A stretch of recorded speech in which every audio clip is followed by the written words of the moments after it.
Olá, tudo bem? Nosso Mentes em Pauta de hoje continua respondendo as perguntas dos nossos seguidores.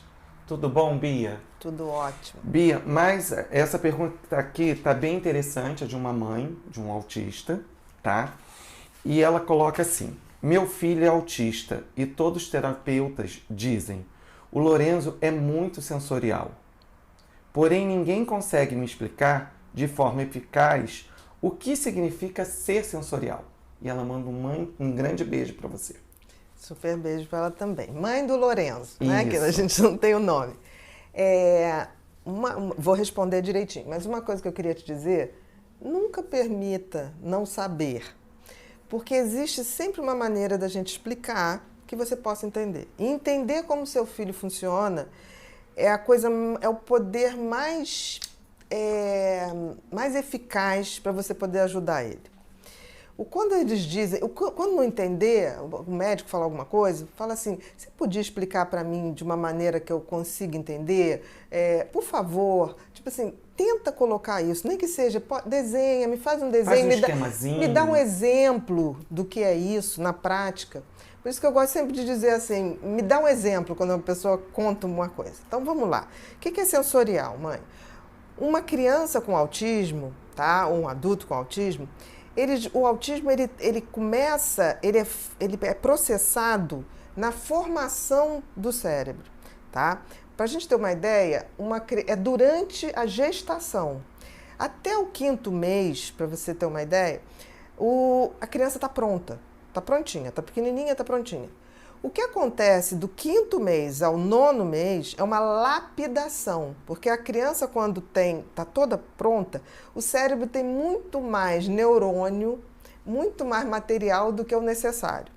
Então, o que se faz do 5º ao 9º mês? O próprio organismo vai lapidando o excesso de material neurológico. O que acontece com o autismo é que esse excesso nasce com esse excesso. Então, fica uma comunicação atrapalhada. Então, o que acontece, por exemplo, você está falando do sensorial. Toda pessoa com autismo, ela tem uma hipersensibilidade. Então, é como se fosse um excesso de neurônios captando um excesso de estímulos. Muitas vezes, as pessoas com autismo são confundidas com crianças TDAH. Pela questão da agitação. Mas a agitação deles é diferente. É uma sensibilidade sensorial, com os sentidos, ao que está em volta. Vou dar um exemplo. Criança com autismo, se você falar alto, ela tem uma sensação de que você está quase agredindo fisicamente.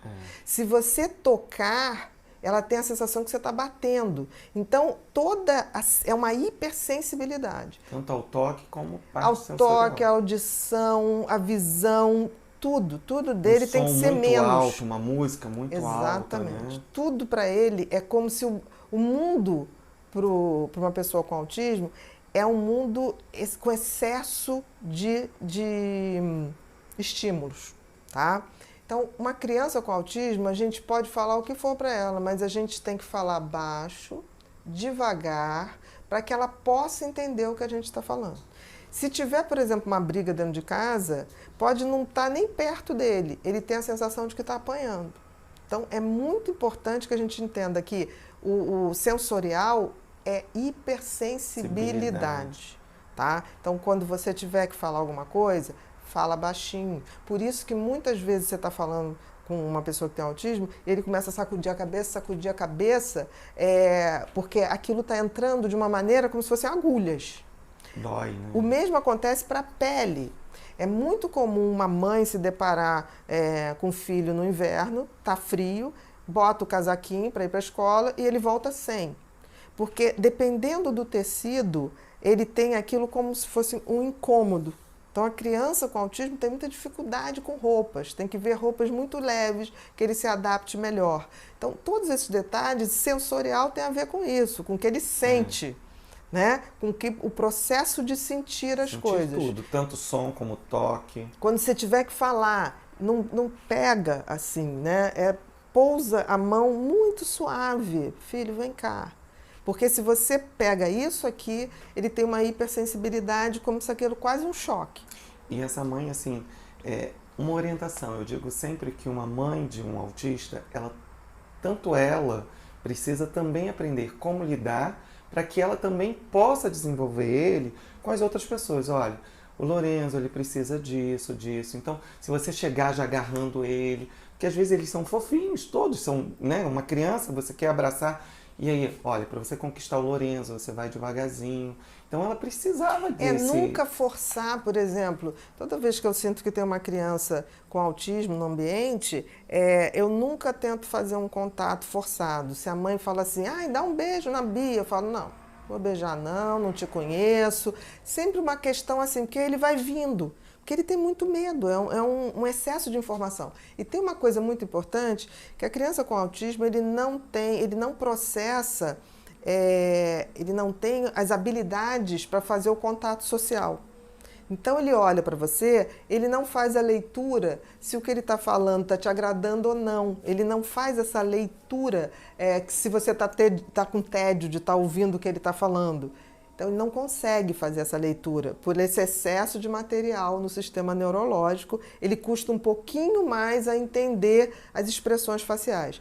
Que isso é o que a gente vai ajudar. A gente vai ajudar ele a desenvolver isso. Eu uma vez estava com um paciente, o João, e o João tinha mais ou menos uns 12 anos na época, e ele chegou e falou assim, Bia, que eles repetem, né? Me ensina como é que se beija.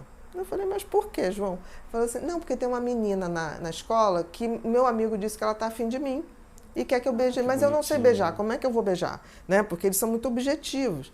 E aí eu peguei 2 bonequinhos de teatro, aqueles bonequinhos que você põe em qualquer ponto, aí falei, olha, você vai chegando pertinho, aproxima, quando aproximar a cabeça, você vai virar de ladinho, vai encostar seu lábio nos lábios dela, e aí, muito devagarzinho, você vai deixar a sua língua ir transferindo para a língua dela, para a boca dela.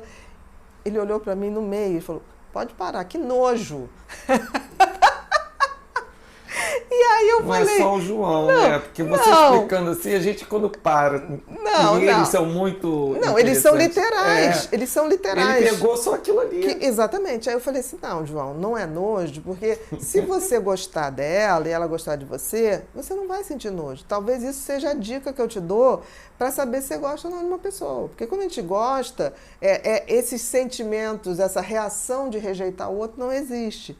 Ele olhou, você tem certeza disso? Eu falei, bom, é assim que funciona para 99% da população.